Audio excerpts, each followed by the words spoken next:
പൊന്നൂസിൻ്റെ അച്ചുച്ചിട്ട് ഒരു അമ്മയാകാനായിട്ട് പോവുകയാണ് കേട്ടോ. അപ്പോൾ ഇന്ന് അച്ചുവിൻ്റെ വളകാപ്പിന് പോകാനായിട്ട് പൊന്നൂസ് ഇവിടെ റെഡിയായി നിൽക്കുന്നുണ്ട്. അച്ചു വെഡ്ഡിങ് സാരി തന്നെയാണ് ഉടുക്കുന്നതെന്ന് പറഞ്ഞപ്പോഴേക്കും അച്ചുവിൻ്റെ വെഡ്ഡിങ്ങിന് ഇട്ട ഡ്രസ്സ് തന്നെ പൊന്നൂസും എടുത്തിട്ടു കേട്ടോ. ഈ ഒരു മേക്കപ്പ് എനിക്ക് ഇഷ്ടമായത് കൊണ്ട് തന്നെ ഞാൻ കറുത്ത മച്ചയുടെ റീൽസൊക്കെ എടുപ്പിച്ചു. പൊന്നൂസ് കയ്യിൽ നിന്നിട്ടൊരു സ്റ്റെപ്പ് കണ്ടത് മാളിച്ചിട്ടൊക്കെ ചിരി സഹിക്കാനായിട്ട് പറ്റുന്നില്ല കേട്ടോ. കുറച്ച് നേരം ഞങ്ങൾ നിന്നപ്പോൾ തന്നെ നമുക്ക് പോകാനുള്ള ട്രാവലറൊക്കെ വന്നു. പൊന്നൂസിന് ഈ അടുത്തൊന്നും ഇത്ര സന്തോഷത്തിൽ ഞാൻ കണ്ടിട്ടില്ല. വേറൊന്നുമല്ല, അച്ചുവിൻ്റെ അടുത്ത് പോകണോണ്ടാണ് കേട്ടോ ഇത്ര സന്തോഷം. സാധാരണ അച്ചുവാണ് നമ്മുടെ ഫാമിലിയിലെ മെയിൻ ഡാൻസർ. ഇപ്പോൾ അവളുടെ പരിപാടിക്ക് നമ്മൾ പോകുന്നത് കൊണ്ട് അവൾ ഈ വണ്ടിയിലില്ല. അതിൻ്റെ കുറവ് നികത്താൻ വേണ്ടിയിട്ട് മാളും പൊന്നൂസും കൂടി നല്ലപോലെ ഡാൻസ് കളിച്ച് പരിശ്രമിക്കുന്നുണ്ട്. അങ്ങനെ നമ്മൾ അച്ചുവിൻ്റെ വീട്ടിലെത്തി. അപ്പോൾ വെഡ്ഡിങ് സാരിയൊക്കെ കൊടുത്ത് വളകാപ്പിന് വേണ്ടിയിട്ട് അച്ചു റെഡി ആയിരിക്കുന്നുണ്ടായിരുന്നു.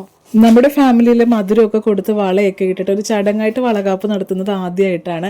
ഇതിനു മുൻപ് നമ്മൾ 7-ാം മാസം ചടങ്ങ് നടത്തി ജസ്റ്റ് വീട്ടിലേക്ക് കൊണ്ടുവരിക മാത്രമായിരുന്നു. അപ്പോൾ ആദ്യമായിട്ട് ഇതൊക്കെ കാണുന്നത് കൊണ്ട് തന്നെ എല്ലാവരും ഭയങ്കര ത്രില്ലിലായിരുന്നു കേട്ടോ. നമ്മൾ ഫോണിൽ റീൽസിലൊക്കെ മാത്രമേ ഇത് കണ്ടിട്ടുള്ളൂ. അങ്ങനെ ആദ്യം കൊച്ചിൻ്റെ അച്ഛൻ തന്നെ മധുരമൊക്കെ കൊടുത്ത് വളയൊക്കെ ഇട്ട് പൂക്കളൊക്കെ ഇട്ട് ചടങ്ങ് തുടങ്ങി വെച്ചിട്ടുണ്ട്. അത് കഴിഞ്ഞപ്പോഴേക്കും കൊച്ചിൻ്റെ അപ്പാപ്പനും അമ്മാമ്മയും ബാക്കി ചടങ്ങുകളൊക്കെ നടത്തിയിട്ടു. അപ്പോൾ ഇതിൻ്റെ ഒരു ബാക്കി വീഡിയോ ഞാൻ 2ാം ഭാഗമായിട്ട് അപ്ലോഡ് ചെയ്യാം. അപ്പോൾ ഈ വീഡിയോ ഇഷ്ടമായ ലൈക്ക് ചെയ്യണേ. താങ്ക്